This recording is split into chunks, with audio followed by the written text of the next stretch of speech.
I'm the manager of the client implementations group with Rakuten Super Logistics. Rakuten Super Logistics is an arm of the large Rakuten company that is not quite as well known in the U.S. as they are in Japan. In Japan, these guys are the 8,000-pound gorilla of everything and everything else beyond that. Rapidly growing in the United States, Rakuten owns several businesses, Kobo, Ebates, Rakuten Marketing, some pretty well-known brands. We are the logistics arm of Rakuten, so Rakuten Super Logistics, obviously. So we have multiple warehouses across the country. We store people's stuff in order to ship it out for them. So we connect with various e-commerce platforms.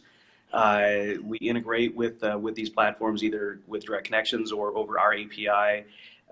We ship out orders, we accept returns, and we do all of the logistics that they need us to do to fulfill their business. So that's kind of what we do. Nice. What do you think the barrier is there on why you guys Rakuten itself is so large in Japan but not so much in the U.S., at least as of right now?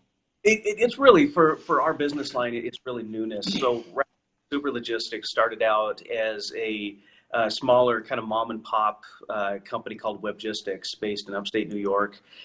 Grew organically over several years, and really we're kind of at the point of morphing from a medium to large small business to becoming an enterprise and behaving in an enterprise manner, using best practices for how do you grow as an enterprise, how do you utilize your technology, how do you create partnerships. We are growing extremely fast. In fact, we are moving out of our headquarters here very soon because we've outgrown the building.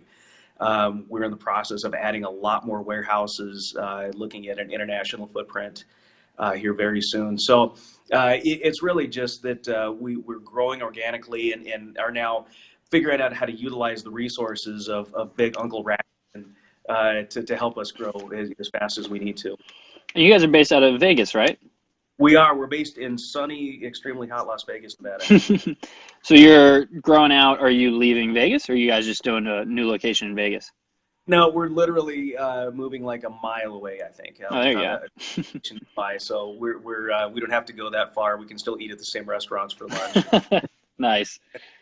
So would you say that your competitor for Super Logistics is basically FBA for the most part?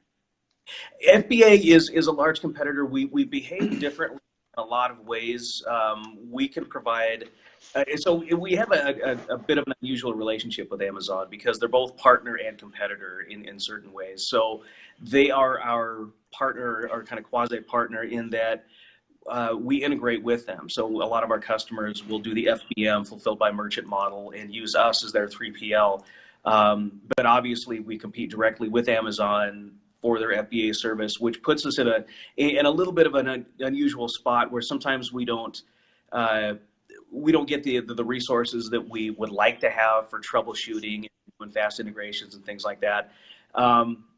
But we can provide services that they can't. We're a smaller company, so we can be more dynamic. We can be more responsive. We actually have people that you can get on the phone and talk to. But no, we don't have 25 warehouses per square foot per square meter in the U.S. So we try and walk that line. How do we best keep a solid, strong relationship with them as an integrator, knowing that we're never going to compete head to head with their FBA service. They're too big. But that's not really the space that we're in. So it's not something that comes up as a huge competitive disadvantage for us.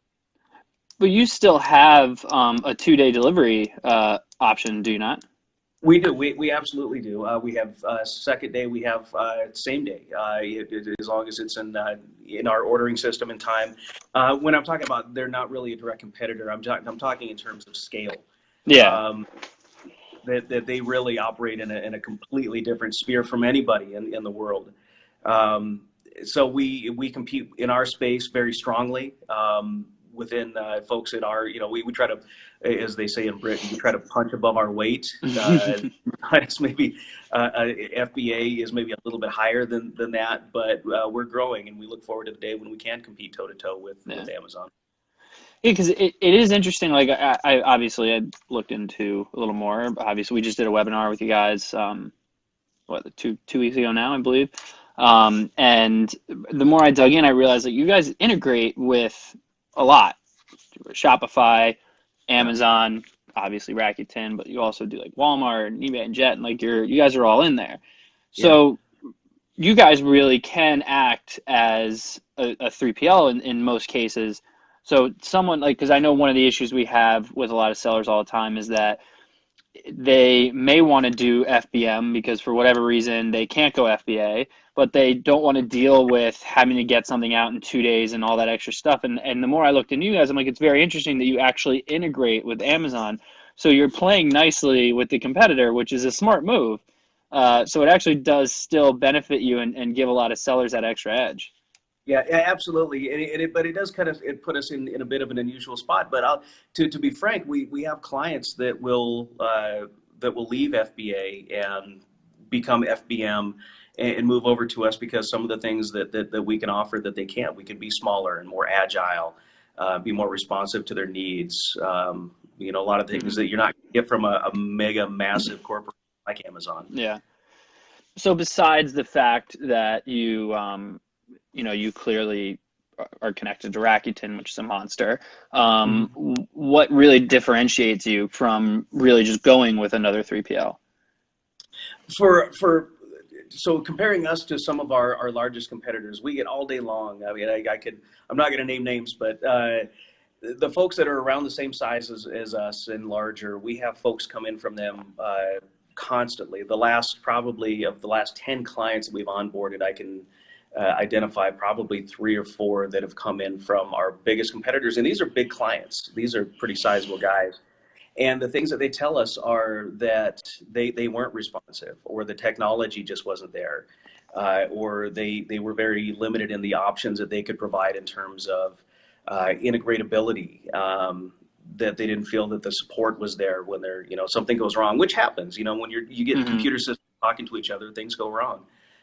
When you have thousands of SKUs in a warehouse with a bunch of people that you can't sit on a throne and look down at them all day long, you have to have some trust. And if you lose that trust, things kind of start creeping south from there. And I found that that's happened a lot. So we try to be, we're from an e-commerce standpoint, the world is really getting to the point where, we're all under this big flashlight. E-commerce, brick and mortars are going away rapidly. Some major names that 10, 15 years ago, we would have thought are going to be eternal companies are going away from a brick and mortar standpoint. Yeah. Toys R Us, great example. A lot of Mm-hmm. retail in the malls. Malls are shutting down wholesale. Um, Everything is going to e-commerce, and what's happening as a result of that is everything is out in the open. So it wasn't that long ago where you could find a little pocket. Oh, I found this guy in China, and he manufactures this thing, and I can move them over to the United States, and I can resell them and make a killing because I'm the only one that offers this product. Well, we're not really in that environment necessarily because everybody has access to the same information. Everybody has access to the same products. Once a secret gets out, I've been an Amazon seller in the past. I've been in e-commerce for about 23 years.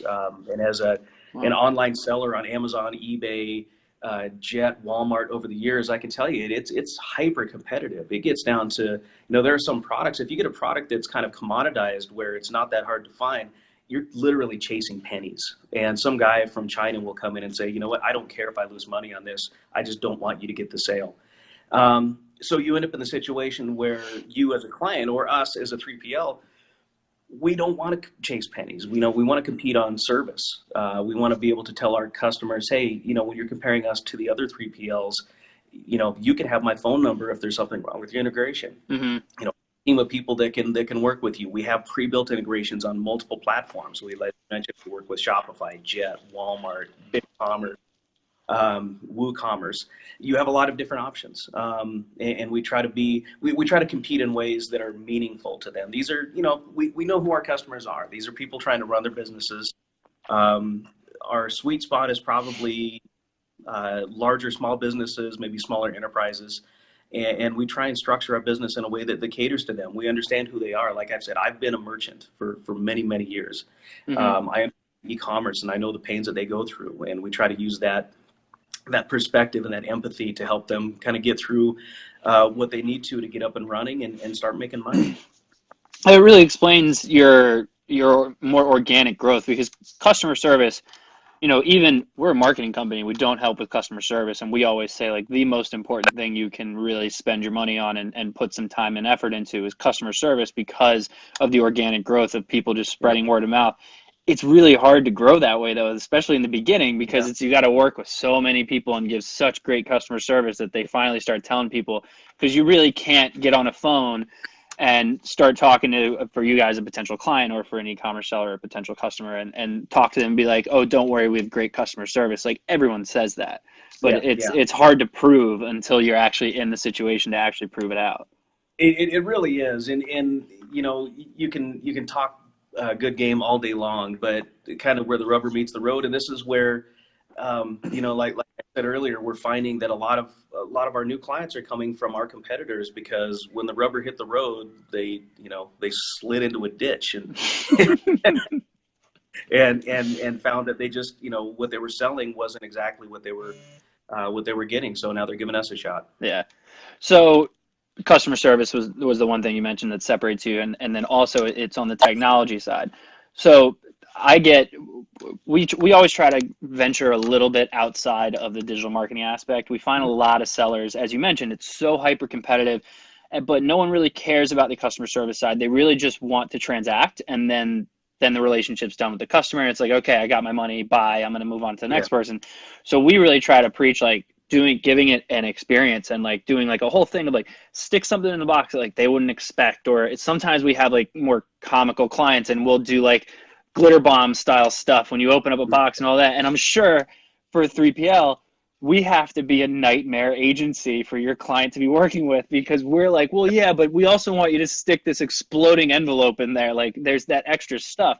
So is the technology really there that, these sellers have the ability to just put anything that they want into a box and do packages and bundles and kits and all that extra stuff?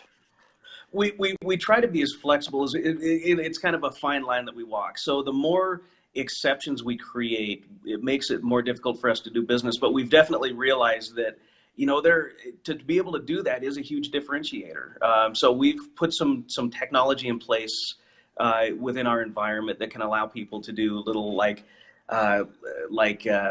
the best way to kind of describe this, phantom SKUs and things like that, where you can say, oh, well, this isn't something that's necessarily going to be on the box, but yeah, I want you to grab a handful of glitter and throw it in every box. Yeah, some horrible thing like that. Yeah, it's us. Sorry. It's possible, because it does mean a lot to our clients.